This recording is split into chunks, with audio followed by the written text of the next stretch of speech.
অন্যায় তিনি ছিলেন, প্রত্যেকটা আঘাতে তিনি ছিলেন।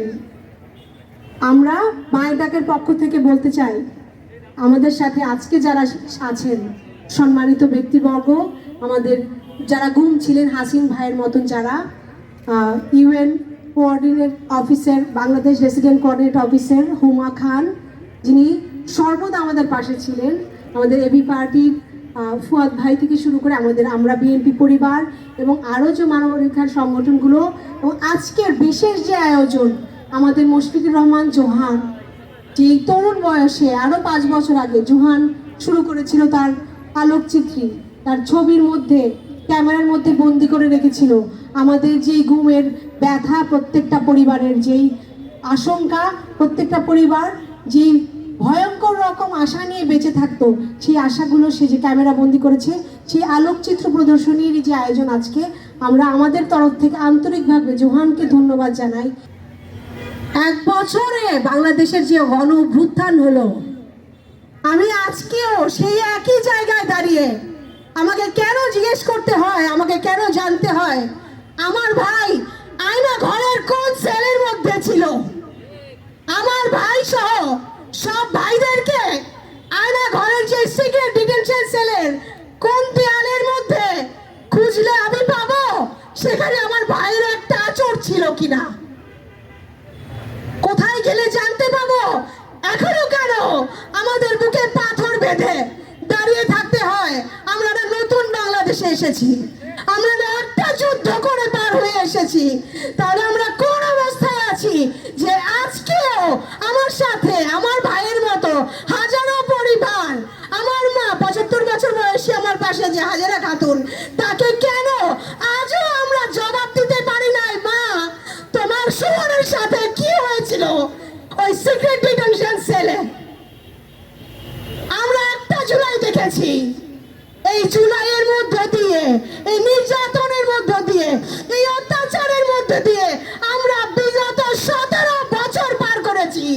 প্রতিদিন আমাদের জন্য জুলাই ছিল, প্রতিদিন আমাদের জন্য এতটা কষ্টের ছিল, যেখানে আমার ভাইয়ের মতো আর প্রত্যেকটা ভাইকে ভিন্ন দল করার জন্য, শুধুমাত্র ভিন্ন মত প্রকাশের জন্য তাদেরকে বিচার বহির্ভূত ভাবে আইন প্রয়োগকারী সংস্থা তুলে নিয়ে গেছে, এবং ইললিগ্যাল কাস্টডি যেগুলো এখন সামনে আসছে, যেগুলো বিগত 11 বছরে এই ইন্টারিম গভর্নমেন্টের সময়ে সামনে আসছে, যে কত ভয়ানক এরকম টিএফআই সেল, ডিজিএফআই সেল এবং সিডিডিসি সেল, যেখানে শুধুমাত্র বিএনপি করার কারণে, শুধুমাত্র জামাত শিবির করার কারণে, শুধুমাত্র ভিন্ন দল ভিন্ন মত পোষণ করার কারণে তাদেরকে তুলে নিয়ে টর্চার করা হয়েছে।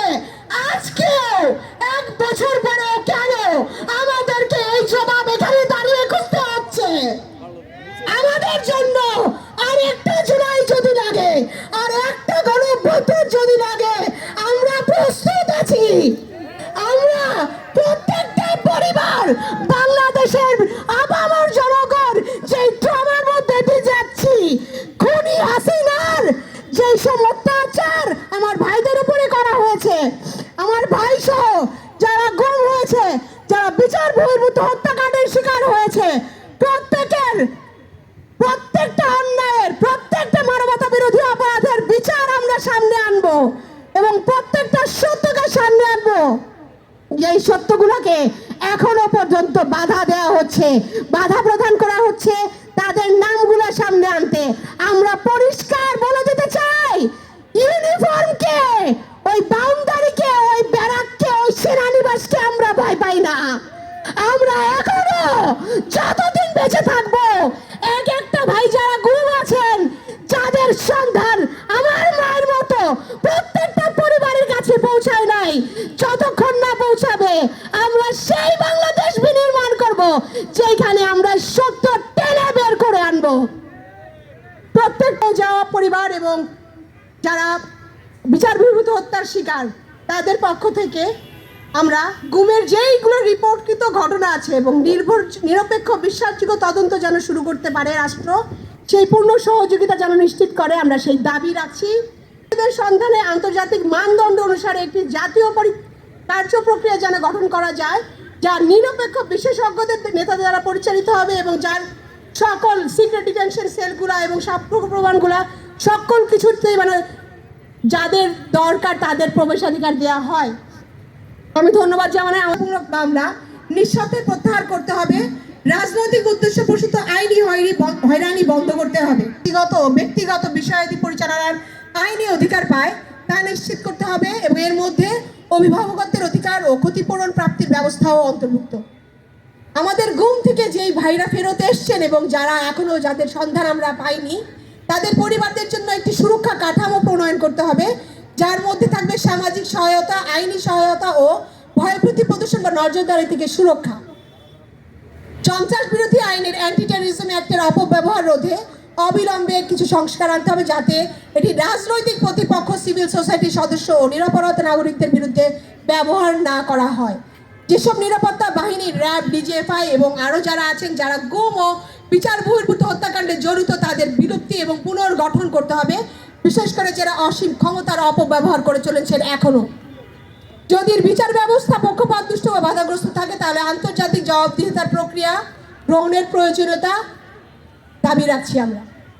গুম বিরোধী যে কোনো প্রস্তাবিত আইনকে আন্তর্জাতিক convention, international convention for the protection of all persons from enforced ডিসঅ্যাপিয়ারেন্সের সাথে সামঞ্জস্যপূর্ণ করতে হবে এবং আনুষ্ঠানিকভাবে কনভেনশনটি অনুসমর্থন করতে হবে।